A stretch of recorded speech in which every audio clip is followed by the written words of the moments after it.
turabaramukije. Shalom shalom shalom.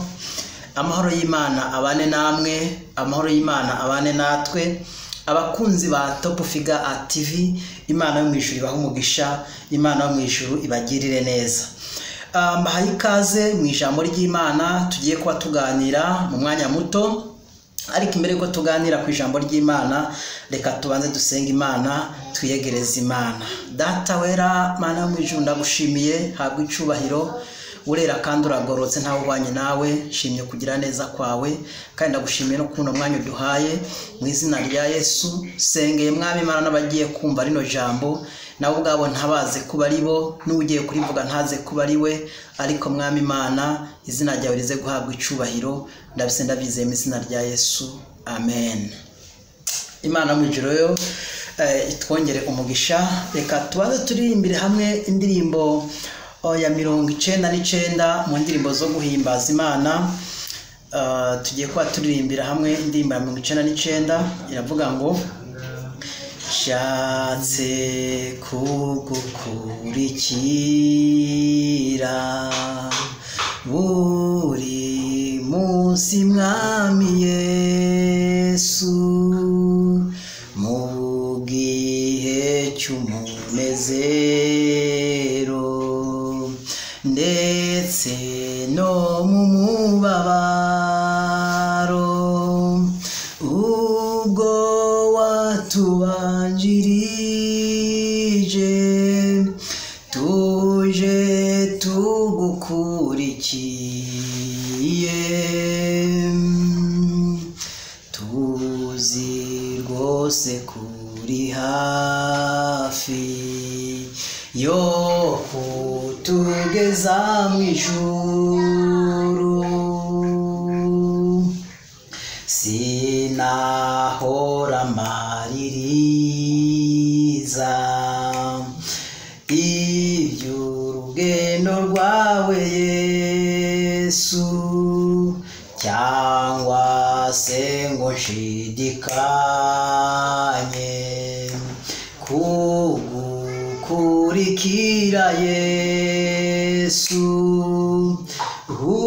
Umurimo wanje nuwo kugukurikira Yesu. Imana irakoze kubw'iyo ndirimbo, indirimbo nziza cyane, indirimbo yamaze kubaka imitima yacu. Rero tudatinze reka twinjire mu ijambo. Ni ijambo dusanga mu cyete cyangwa se urwete Pawulo yandikiye ishengero ry'Ifilipi. Igice ni cyambere cyangwa se ikigabane ni cyambere bivanye n'ururimi wumva. Turahera ku murongo waho wa 3 tugeze ku murongo waho wa 5. Haravuga ngo nshima Imana yanje uko mbibutse kose, kandi uko nsenze kose mbasengera mwese nezerewe, kuko mwafatanije nanje gukwiza ubutumwa bwiza muhereye ku munsi wa mbere mugashitsa n'ubu. Amen. Imana yo mu ijuru ihabwe icyubahiro, Imana yo mu ijuru igirirwe neza, Imana yo mu ijuru ikomegwe amaboko by'ukuri mu izina rya Yesu. Iri jambo ni ijambo ryiza, ni ijambo rikomeye cyane. Ijambo rivuga ngo uko mbibutse mbasengera mwese kandi nkabasengera nezerewe. Amina, haleluya. Iteme y'ijambo ngiye kukugezaho iravuga ngo ese ab'Imana yaguhaye ubamariye iki? Ab'Imana yaguhaye ubamariye iki? Ab'Imana yaguhaye bo bakumariye iki? Ni iryo jambo rero tugiye kuba tuganira, n'ayo majambo y'Imana by'ukuri tugiye kuba tuganiraho ku kino gitondo cyangwa se ku iki gicamunsi cyangwa se kuri uyu munsi. Amina, haleluya. Buriya umuntu wese Imana ifite abantu imuha, kandi abo bantu iguha bashobora kuba ari abo mukorana mu kazi, bashobora kuba ari abo mugendana, bashobora kuba ari abo mukorana muri iyo company, bashobora kuba ari inshuti zawe za buri munsi, bashobora kuba ari abaturanyi. Hanyuma se abo bantu bakumarira iki mu buzima bwawe bwa buri munsi? Mbese mu myubakire yawe bakumarira iki? ikintu ro bakumarira hano gitandukanye n'icyo Pawulo atubwiye. Iyo mumaze kugendana n'umuntu bivanye n'imico yiwe, bivanye n'ingendo ye, bikavana amagambo avuga, bivanye nawe nuko ushaka guhinduka, bivanye n'ico Imana igushaka ko, bivanye n'uburyo Imana ishaka kuhinduka, iyo mico y'abantu iragenda ikaguhindura, ukagenda uhinduka ukagenda uhinduka ukaba musha. By'ukuri rero abo bantu bivanye n'akamaro bakumariye, hakagera igihe ukabibuka ugashima Imana.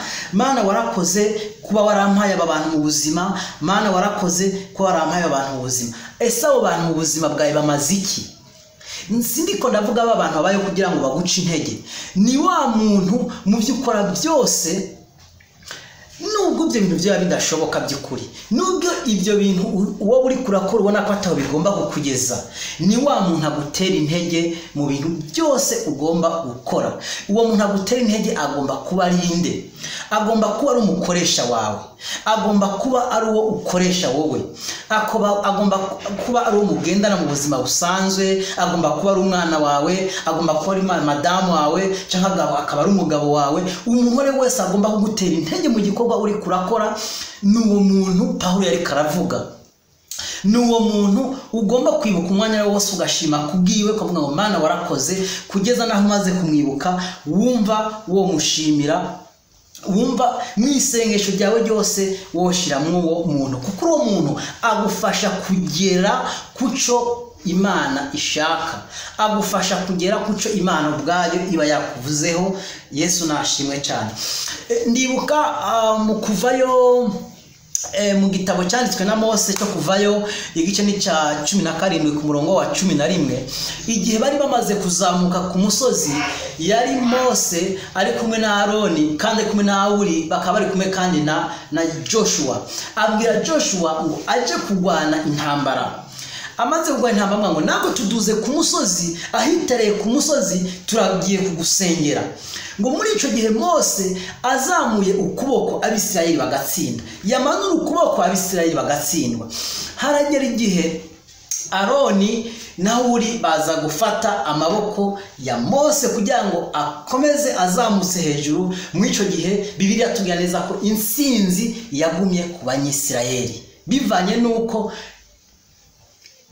Mose yakomeje gushigikira ashigikira Yosuwa mu ntambara yararimo. Nawe abo bantu nibukeneye mu buzima, wa muntu wumva ko akuri nyuma yawe, wa muntu wumva ko umwanya wose mu kibazo wagira atari ukuguca intege, ahubwo ari uwo kugushigikira, ahubwo ari uwo kugufata ukuboko mu byo ukora byose. Imana yo mu ijuru ihabwa icubahiro, Imana yo mu ijuru ikugirire neza. Abo bantu rero ushobora kuba utabafite, ariko kuba utabafite ntabwo ari ikibazo, ahubwo ikibazo ni wowe. Jya ku mavi ubasengere, kuko abo bantu Imana iracabatanga. Jya ku mavi usenge, abo bantu baracahari. Imana iguhereze abagufata amaboko, Imana ikwime abaguca intege muri ino minsi. Imana yo mu ijuru ihabwa icubahiro, Imana yo mu ijuru ibahe umugisha, Imana yo mu ijuru bagire neza. N'iryo jambo ryavuga ngo ese ab'Imana yaguhaye ubakoresha iki? Ab'Imana yo mu ijuru yaguhaye ubamariye iki? Kuburyo Paul yageze aho yandika aba bari abantu bakorana umurimo na Pawulo yaranditse abashimira ngo buri gihe uko ndabibutse ndabasengera.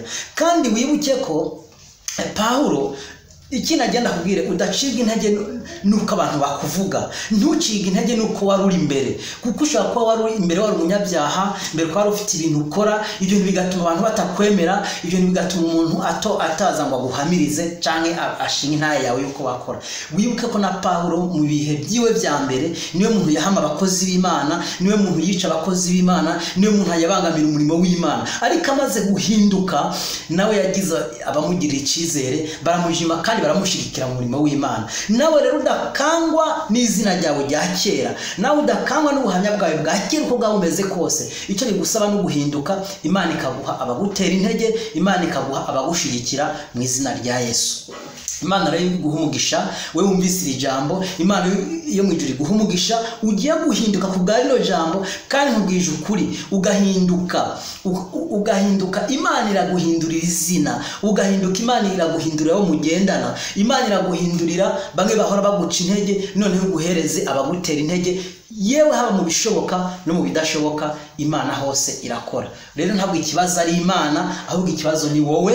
Ikibazo ntabwo ari abantu, ahubwo ikibazo ni wowe. Senga Imana utitaye ku buhamya bwawe bw'inyuma, utitaye uko imbere byari bimeze, utitaye ku by'ibintu bakuvuga ko wari uri imbere, ahubwo igikomeye ni ishusho Imana igiye kukurebamo imbere yo guhinduka. Igikomeye ni uburyo ugiye kubaho inyuma yo guhinduka nabo ugiye kubana nabo. Rero niba uhindutse, hindura nabo mugendana kandi unabasengere, babe abagutera intege ntibabe abaguca intege, babe arabamanika ukuboko mu gihe uzoba uri mu ntambara, babe ari abantu bashobora guhagarara inyuma yawe mu gihe uba uri mu ntambara. Imana mu ijuru iguha umugisha, Imana mu ijuru ikugirire neza, Imana mu ijuru iguhereze abagutera intege. Inshuti yanje, Imana mu ijuru mwese ibagire neza. Abakurikiranye bino butumwa turakomeza, kandi subscribe aho hepfo, ukore na share kugira ngo nawe ube muri ba bantu ngiye gushimira wamfashije gukwiza ubutumwa. Kuko Pawulo bari abantu impamvu yabashimiye nuko batigeze bita ku ntege nke ziwe za kera, ahubwo hakabaho kumukurikira, bakongera bakamutera n'intege, bakamufasha no gukwiza ubutumwa hose. Imana mu ijuru ikugirire neza, Imana mu ijuru igushigikire. Numara gukora share, icyo gihe uzomufashije gukwiza ubutumwa, uzoja mu nzashimira. Imana mu ijuru ikugirire neza, Imana mu ijuru ikubake mu izina rya Yesu, amen.